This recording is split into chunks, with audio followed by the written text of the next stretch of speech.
Prestasi gemilang Bribda M. Nur Ihsan dalam kejuaraan Pekan Olahraga Provinsi Lahat tahun 2023 di cabang olahraga kickboxing berat 74 kg menjadi kisah inspiratif yang patut dikenang.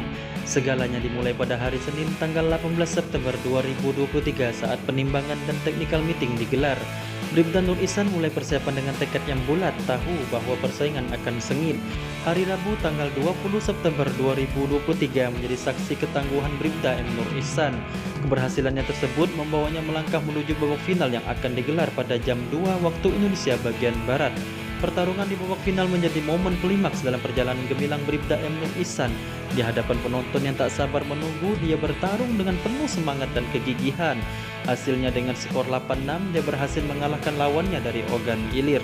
Dengan gemilangnya pencapaian ini, Bribda M. Nur Ihsan akhirnya dinobatkan sebagai pemenang dalam cabang olahraga kickboxing berkelas 74 kg. Kisah perjuangan dan ketekunan yang dia tunjukkan adalah bukti nyata bahwa dengan tekad dan kerja keras, mimpi-mimpi bisa menjadi kenyataan. Bravo Bribda M. Nur Ihsan.